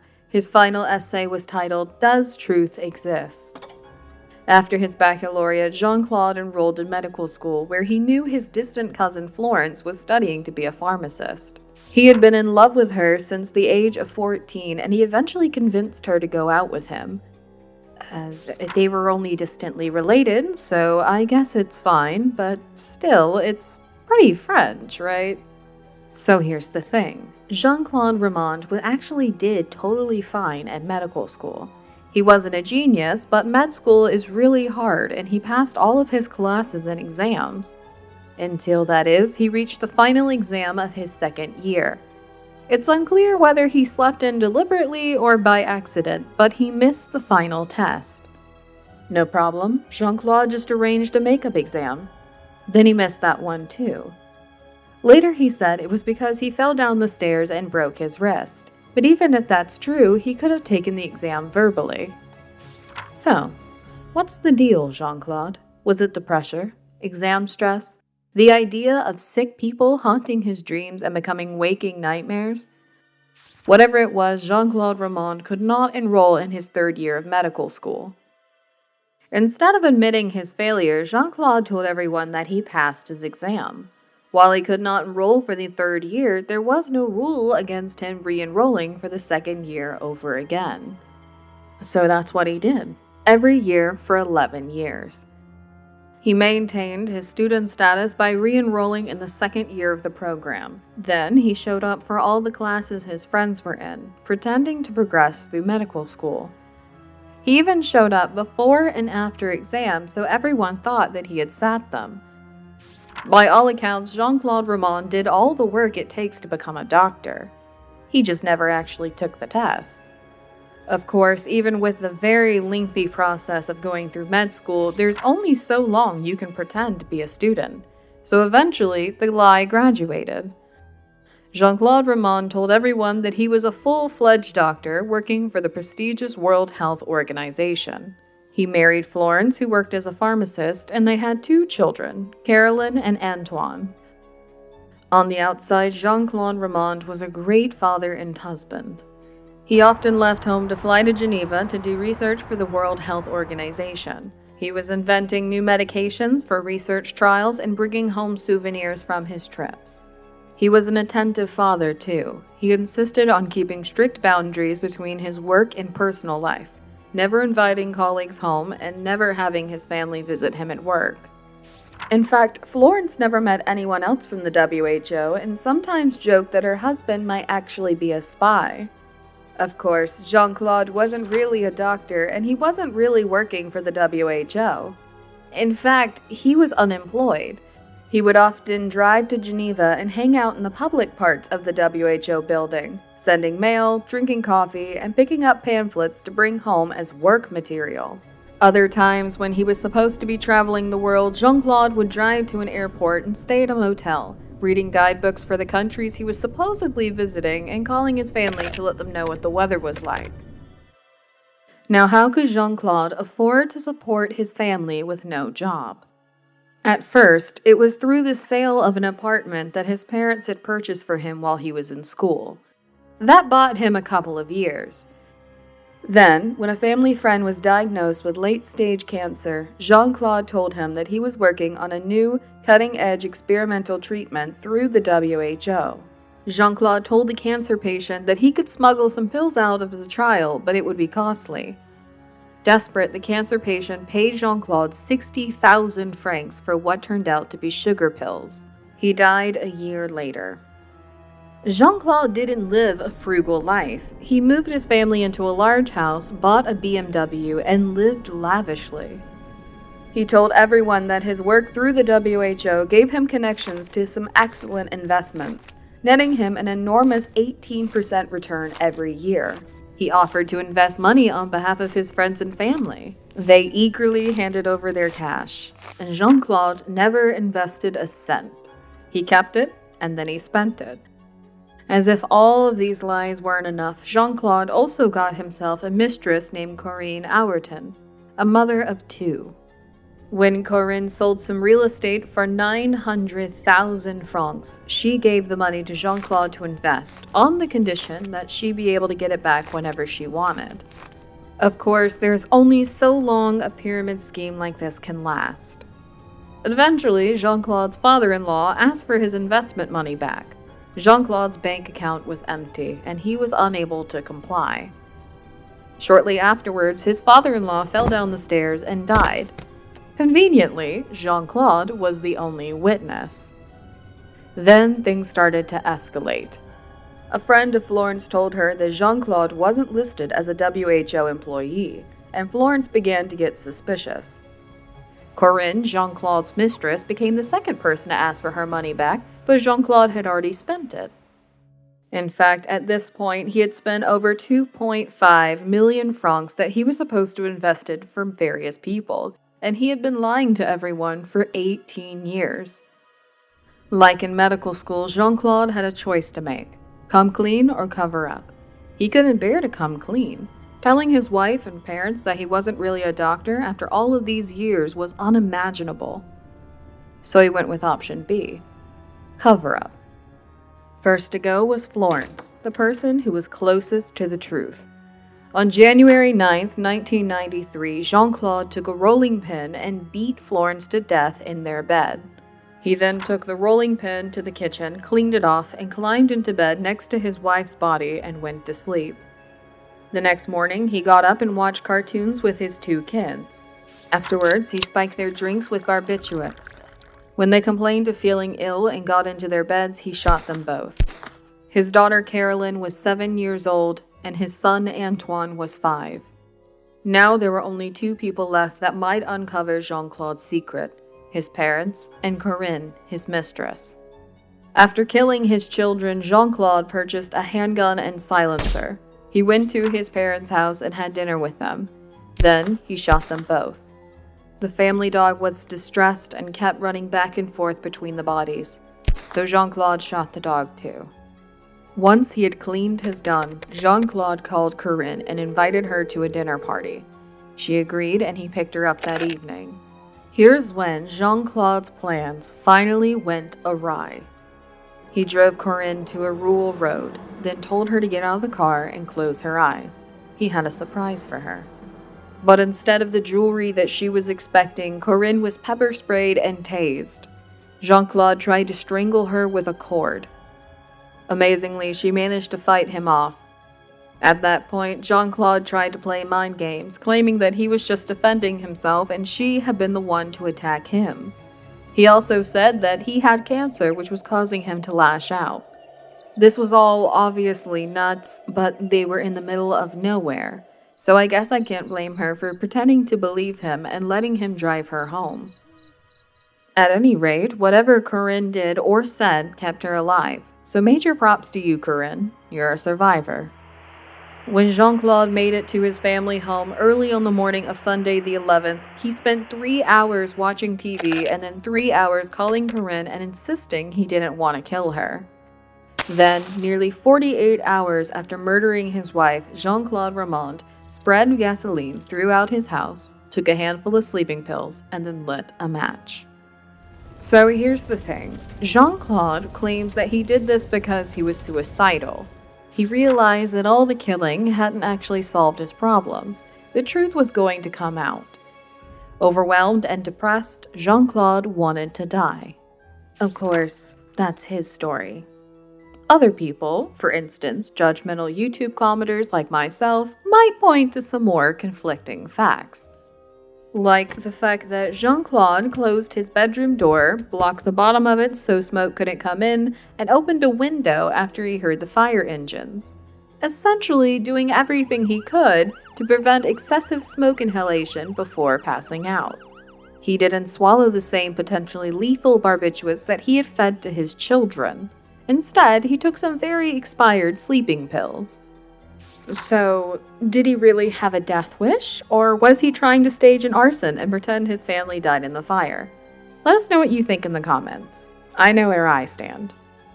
Anyway, even though he managed to live a fake life for 18 years, Jean-Claude Ramond sucked at covering up murder. Pretty much as soon as the bodies of the kids were discovered, police realized that fire doesn't result in gunshot wounds. It also became clear that Florence and the kids had died before the fire was ever started. Plus the whole murdered parents and dog thing, and plus the whole trying to kill his mistress thing. Obviously, I don't want killers to get away with murder, but come on. Jean-Claude Ramond just sucks at crime. It's embarrassing. When Jean-Claude woke up in the hospital, he completely denied killing anyone. He claimed that armed men had come into his house, shot his kids, and then set fire to everything. He claimed he had no idea his parents had been killed or who would do such a terrible thing. Every time new evidence was presented, Jean-Claude made up a new story. After 7 hours of this, he finally broke down and confessed. Psychiatrists testified that Jean-Claude Ramond had narcissistic personality disorder. They stated that during his interviews, he was more concerned with appearing intelligent in front of the real doctors than in showing remorse. It took a jury 5 hours of deliberation to declare Jean-Claude Ramond guilty. He was sentenced to life in prison with no possibility of parole for 22 years. From prison, he was quoted as saying that after 18 years of constant lying, he had never felt so free. That 22 years is up. If he was free before, he's double free now because Jean-Claude Ramond is currently out on parole. Jackson Township Police. Hi, yes, I need some help. Okay, where are you at?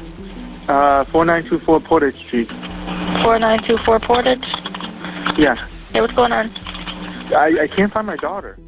On January 9th, 2017, Lang Zhao called the police in Jackson Township to report his daughter missing. While Lang and his wife worked at the family restaurant Ang's Asian Cuisine, 5-year-old Ashley Zhao simply disappeared. Okay, and you haven't seen her in 5 hours? About, yeah. I mean, she was there sleeping. I mean, you know. Where was she sleeping at? In the restaurant? Yeah. She was sleeping there, and I picked up my older daughter from school. We all saw her sleeping there. So, and, you know, we went to work, and, you know, we let her sleep. We got busy, and then, after it got busy, you know, we started cleaning up, and then, you know, we opened the door, and she's not here. Lang clarified to 911 that his daughter Ashley had been sleeping in her usual spot at the back of the restaurant. She had definitely been there around 5 p.m. when he had last checked on her. But now it was nearly 10 o'clock, the back door was open, and Ashley was gone. While outside the restaurant, an Ohio blizzard raged. Ashley wasn't dressed for the weather. So your wife hasn't seen her since around the 4 or 5 o'clock either? Yes. I mean,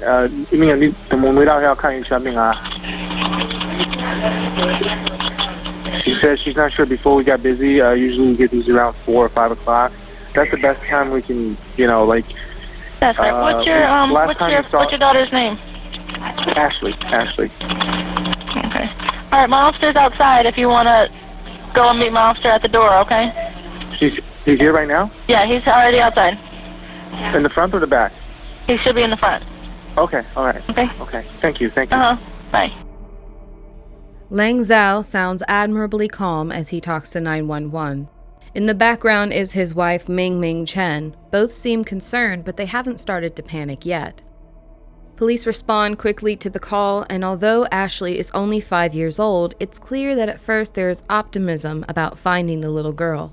Breaking news, a community shaken as police in Jackson Township search for this little girl, 5-year-old Ashley Zhao. The child last seen at about 5 o'clock last night at her family's Chinese restaurant. And right now, a statewide missing child alert is in effect. News 5's Sarah Molina has spent all day in Jackson Township gathering details about the search and terror. So far, there's no evidence that Ashley was taken. As the search for Ashley spread throughout the state, emotions began to run high. I just pray that if somebody took her, that they would have the heart to bring her home, because I'm sure those parents are just in such distress. Jackson Township Police continue to investigate, joined by nearby police and sheriff's departments. Many meeting nearby to search the area. When it comes to finding missing children, every second counts. The media and police response to Ashley Zhao's disappearance proved that everyone was hoping the worst-case scenario wouldn't come true. We worked very hard on this case, and the one thing we wanted at the end of the day was to recover that girl alive. What happened to Ashley Zhao? Had the 5-year-old simply wandered out into the blizzard? Had she been abducted? As the search mounted and Ashley remained missing, the police turned to another desperate idea. Perhaps the little girl had simply found a hiding spot inside the restaurant and fallen asleep. With searchers, drones, and dogs all looking outside in the freezing temperatures, police began to search Ang's Asian cuisine. The hunch turned out to be correct. Ashley Zhao was hidden inside the restaurant, but she wasn't sleeping. She was dead. We have been following this search all day, about 70 officers out here searching, but we now have confirmed from a source here at the scene that 5-year-old Ashley Zhao's body has been found inside her parents' restaurant. You can see that police and BCI are here investigating this, and they are investigating the circumstances surrounding this little girl's death. They've been out here for a while, and typically when they show up, it is at the scene of a crime. It didn't take police long to realize that this was no accident. Ashley's body had been covered in salt and tucked into a freezer. Even more shocking was the evidence that Ashley hadn't died after 5 p.m. when her parents claimed to have last seen her. When her father made that phone call to the police, Ashley had already been dead for over 12 hours.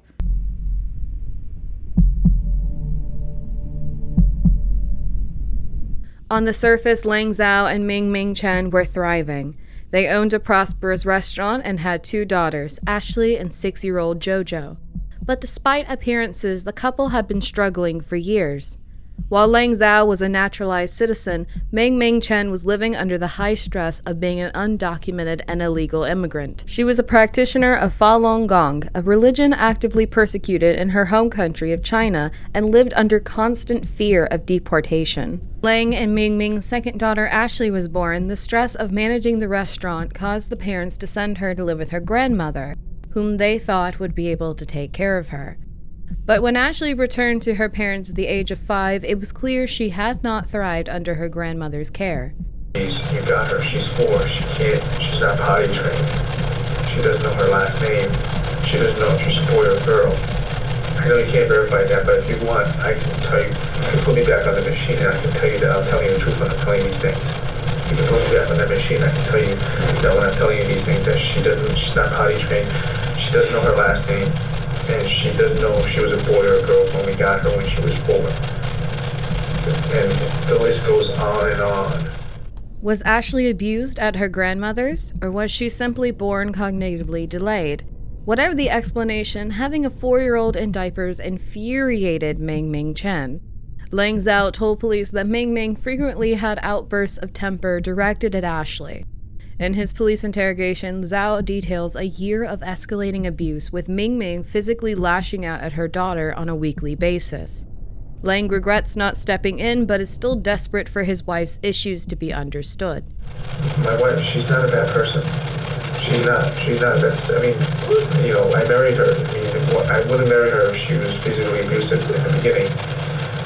You can see my daughter, my Jojo, she's 6 years old. We took care of both of us for 6 years. Not one time did my wife physically abuse her, out of anger or anything like that. We spanked her, Right. Yeah. Correct her. Yeah. She did something wrong. Yeah, but nothing like, left bruises on her, all over the place that you found on Ashley. My wife is a good person. I know it's very hard to believe, seeing Ashley, but look at Jojo. Look at Jojo, she's a good person. It was a full year after coming to live with her parents that Ashley's body was found in the restaurant freezer. At the police precinct, officers speaking to Ashley's father began to piece together the story of what had happened. What happened yesterday morning? Okay, yesterday morning, we got up, we prepped Jojo for school. I took JoJo to school. I came back. When I came back, my wife was very angry with Ashley. After she pooped and potty in a diaper, my wife knows that she had issues with potty training, so she was going, it's fine, but then she took off her diaper again. So that got my wife angry. And so, when you're 5 years old, you still don't know how to poop and potty. And my wife got angry and hit her head on the carpet, 2 times. And initially she was breathing. She was still breathing then. And Did you watch? Did you see your wife do it? Yeah. Okay. Yeah, I was home at that time. What time was it about? Usually, so I drop off at 9-ish. I can't say approximately because I don't look at a time. Oh, my wife is banging Ashley's head on the carpet. It was 9:15. 9-ish, 9:15, I guess. At 9 in the morning, Ming Ming struck Ashley's head, which banged against the carpet. Although the little girl's eyes were unfocused and she struggled to breathe, her father claims he did not recognize the signs of a concussion and a dangerous brain injury. Right then, she wasn't breathing? No, she was breathing. She was breathing, and, I was like, okay, so she's still breathing, she's okay. Was there any blood or anything? No, there's no blood. Was she walking? No, she wasn't walking. She was breathing, but she was lying down. And I thought she was going to come out of it in a little bit, So she stopped. But I didn't realize she stopped. I thought she was breathing normally now because she was gasping like. After Ashley's head was struck on the morning of December 7th, her parents had a chance to bring her to the hospital. They did not, and Ashley died shortly after. Her parents then had another choice, to come clean or to try to cover up their crime. They put Ashley in her car seat and picked up 6-year-old JoJo. They then drove to the restaurant and put Ashley's body in her bed. The plan? To make their daughter JoJo a witness and to create an alibi. Both of us, I don't know exactly who came up with what, but, we should bring her to the restaurant so JoJo can see her. So JoJo, when you guys ask her, I was thinking maybe that wasn't a good idea, but I wasn't thinking clearly at the time. So, bring her to the restaurant so JoJo can see her so that when we call, JoJo can say, oh, she was here at the restaurant and she left the back door at the restaurant instead of, at the house. She accidentally got killed. So, where were you gonna put her at the restaurant so JoJo could see her? At the room that she was normally in, she sleeps in there. So, JoJo will see that she's sleeping there and can verify it, and, she's sick, so, and even if you ask her to take a polygraph, I don't know if you ask a 6-year-old to take a polygraph, but a 6-year-old wouldn't lie like that, and so we didn't want JoJo to lie, so we want JoJo to see Ashley there. Once JoJo had seen her little sister, Lang and Ming Ming pretended it was business as usual. Getting back to the last night, you guys actually cooked and served meals while your daughter was laying there. Yes. And went on business as usual. Yes. And that was to keep JoJo from thinking anything bad was going on. Yes. Once their alibi had been established, Lang hid Ashley's body. We talked about places, and I say this is probably the best place to do it. It's well ventilated. I'm going to put salt in it. You're not going to be worried about temperature because it's cooler up there. With an alibi established and the body hidden, it was time to call 911. That's the call you heard at the beginning of this video. Knowing what we know now, it's hard to not hear the phone call a lot differently.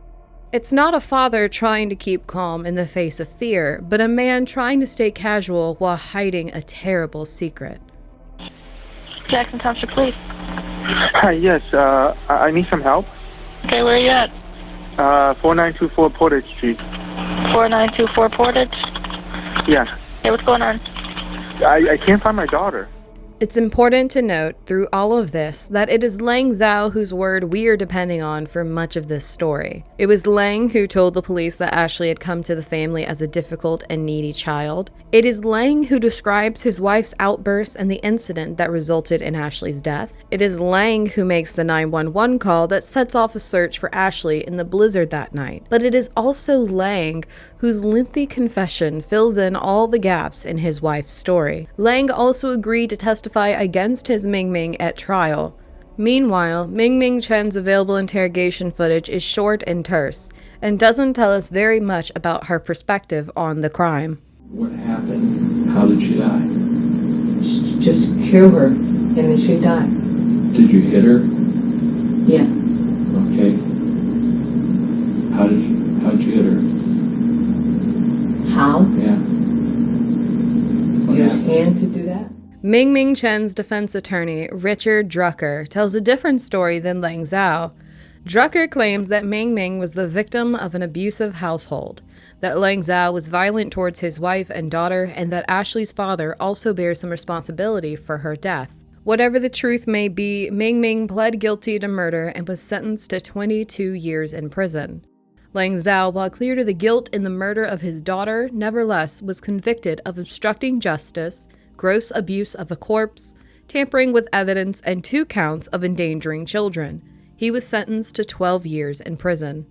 Both parents had accepted plea deals. They never had to face one another in court. In a strange way, even years later, we still don't know who killed Ashley Zhao. Was she killed by a mother who was simply cold-blooded and evil, as some in the media have suggested? Or was she killed by a mother suffering acute mental distress, as Lang Zhao still insists? Is Ming Ming's defense attorney right in saying that it was an abusive father who pushed his wife over the edge? Or was there an undiagnosed mental illness at play? We will never know for sure.